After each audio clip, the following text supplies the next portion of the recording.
Welcome to the weekly Neurology Deep Dive. I'm your host.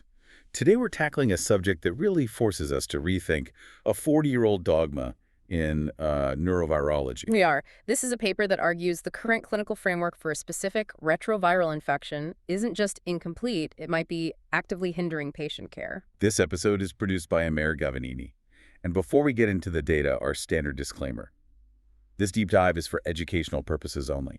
There is no commercial goal. It is a summary, and we strongly recommend you read the full paper for a complete understanding. The paper is Expanding the Neurological Spectrum of Human T Lymphotropic Virus Type 1 Beyond Human T Lymphotropic Virus Type 1 Associated Myelopathy Tropical Spastic Paraparesis, a contemporary perspective. Authored by Abelardo Araujo and Marcus Tullia Silva, and published in the Lancet Regional Health Americas in 2026.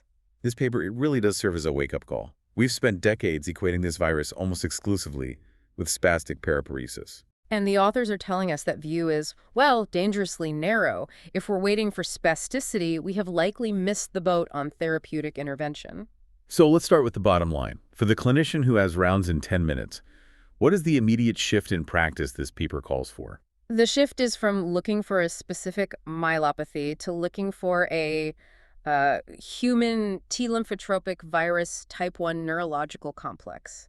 This pathogen is not just attacking the spinal cord. It's causing a much broader spectrum of disease. A very broad spectrum, including cognitive dysfunction, a very specific axial myopathy, peripheral neuropathy, and autonomic failure. Which means, in practice, if you were seeing a patient from an endemic region, let's say Brazil, Japan, the Caribbean, and they present with unexplained cognitive decline, or a polymyositis that doesn't quite fit the mold, or even an amyotrophic lateral sclerosis mimic, you need to order the serology, even if their gait and reflexes are perfectly normal. That is the executive summary. Do not rule out the virus just because the pyramidal tract signs are absent. All right, let's get into the evidence that supports this complex concept.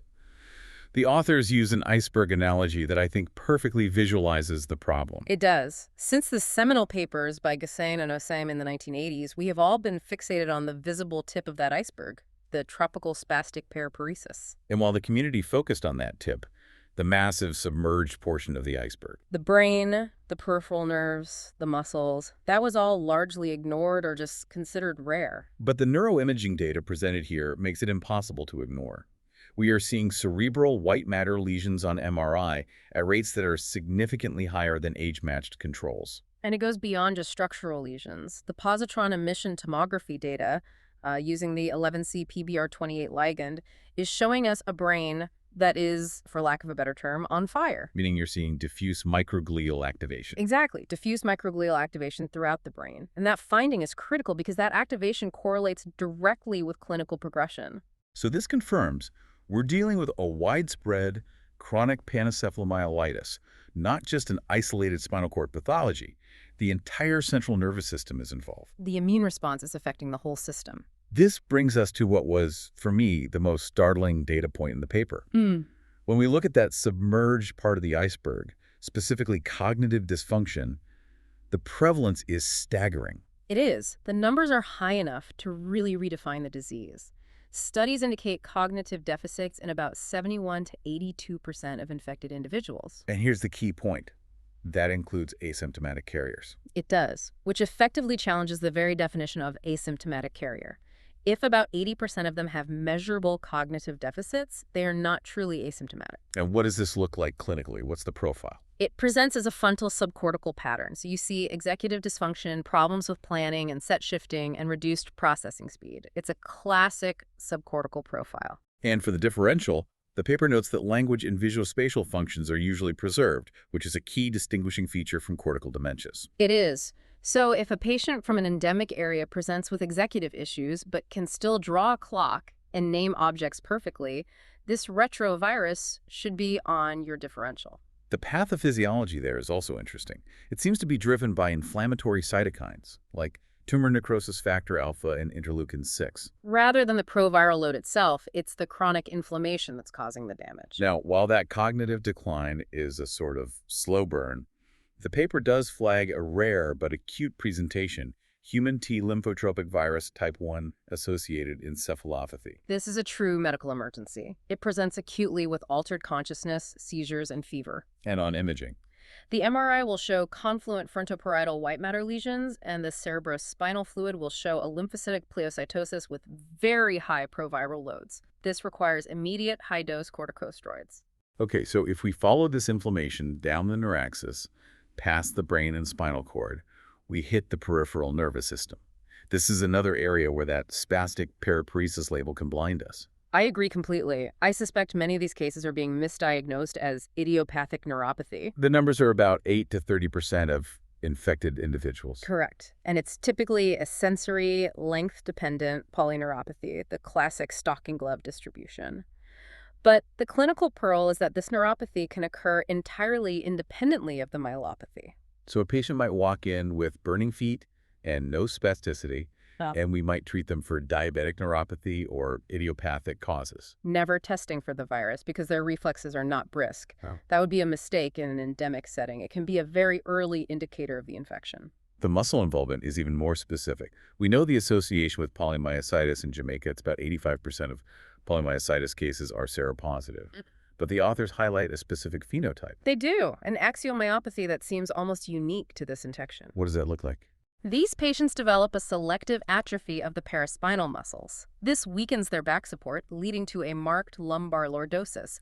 But when you test their limb strength, it might be preserved. That dissociation, severe back atrophy, and lordosis with preserved limb strength, that should trigger an immediate alarm for the neurologist. It absolutely should. The biopsy will show a chronic inflammatory myopathy with lymphocytic infiltration. What's intriguing is that the proviral load in the muscle tissue is low, similar to carriers. Suggesting the muscle damage is an immune-mediated bystander effect, not direct viral replication in the myocytes. Precisely. And speaking of mimics, we have to talk about the amyotrophic lateral sclerosis-like syndrome. This affects about 2% of symptomatic patients. And given the prognosis of amyotrophic lateral sclerosis, differentiating this viral syndrome is incredibly important. It could potentially respond to immunotherapy. So how do you differentiate it from sporadic amyotrophic lateral sclerosis? A few red flags. The viral syndrome tends to have a younger age at onset. The cerebrospinal fluid will show inflammatory markers, which you would not expect in classic amyotrophic lateral sclerosis. And on histopathology. You'll see CD8 positive lymphocytic infiltration. So, an ALS patient who is young and has an inflammatory cerebrospinal fluid profile needs a viral test immediately. Missing that diagnosis denies the patient a chance at immunomodulatory treatment. Who's out question? Before we move to treatment, we need to touch on the autonomic and cerebellar aspects. The bladder data suggests that urinary symptoms are often the canary in the coal mine. Autonomic dysfunction is pervasive. Bladder issues affect up to about 80% of patients with myelopathy, but the key is that the urodynamic abnormalities, specifically detrusor overactivity, often precede the motor symptoms. Which gives us a diagnostic window. A patient with early neurogenic bladder, maybe some orthostatic hypotension, even without overt weakness, warrants an investigation. The same logic applies to cerebellar signs, although they are rarer. You might see ataxia, dysmetria, or nystagmus presenting either as chronic atrophy or an acute cereballitis. The authors synthesize all of this into that mechanism of bystander damage. The virus invades via lymphocytes and the resulting cytokine storm. Driven by interferon gamma and tumor necrosis factor alpha is what damages the neural tissue. It's not about where the virus is, it's about where the inflammation is. The paper provides a table of diagnostic red flags, which I think every neurologist should have in mind. To recap, unexplained cognitive decline in an endemic area. A progressive polyneuropathy in a young adult.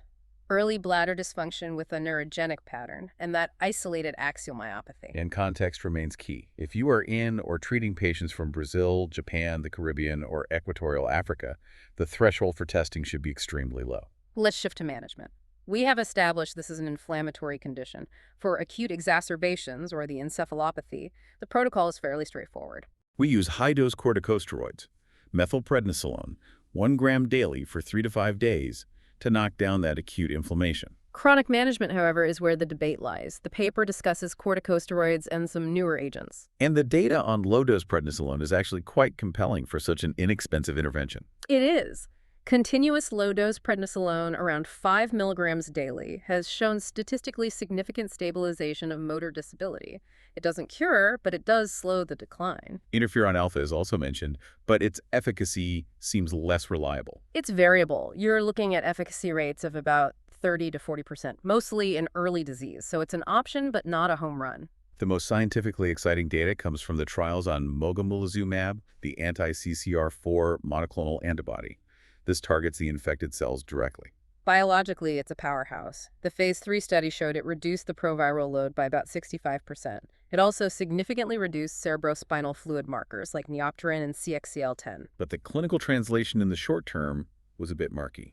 Correct. The 24-week data did not show a significant improvement in motor disability. However, this is a chronic degenerative condition. And you need a longer view. You do. And when they looked at the long-term follow-up over 4 years, the group treated with mogamulizumab had decreased neuroinflammation and slower clinical deterioration compared to historical controls.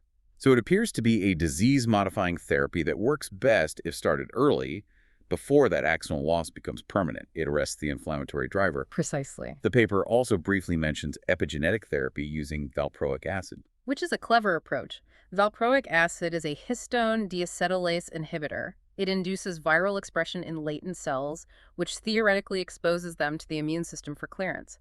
An interesting strategy to purge the reservoir. However, we have to address the elephant in the room regarding these treatments. The authors bring up a stark point about access. This is the critical disparity. Mogamulizumab costs over $4,000 per dose in the United States. The vast majority of people infected with human T lymphotropic virus type 1 live in low and middle income countries. So the most effective biological therapy is essentially unavailable to the population that needs it most. It is a classic example of the 1090 gap in global health. We have the science to target the virus, but the delivery mechanism is broken by economics. It also reinforces why that data on low-dose prednisolone is so important. It's not the Ferrari of treatments like the monoclonal antibody, but it's accessible and it provides some stabilization. So as we wrap up this deep dive, let's revisit that practical summary for the neurologist listening today. The headline is, forget tropical spastic paraparesis. Replace it with human T lymphotropic virus type 1 neurological complex. Recognize that the virus affects the entire neuraxis. Screen for it in isolated myopathies, especially with that axial atrophy. Screen for it in young-onset neuropathies and unexplained cognitive decline in at-risk populations. Because identifying these patients early allows us to use that ideal therapeutic window. If we can catch them in the inflammatory phase before the axons are gone, we can actually make a difference. And a final thought on the state of the field. We have 40 years of science that has expanded the map of this disease. We know where to look, and we're learning how to treat it. The challenge for the next decade isn't just discovering new biology. It's a question of delivery. It's bridging the gap between that $4,000 vial of medication and the patient in the endemic region who is slowly losing their mobility and cognition. That is the hurdle we have not yet cleared. A sobering but necessary perspective. Thank you for joining us on this weekly neurology deep dive. We hope this summary serves you well in the clinic. Thank you. Goodbye.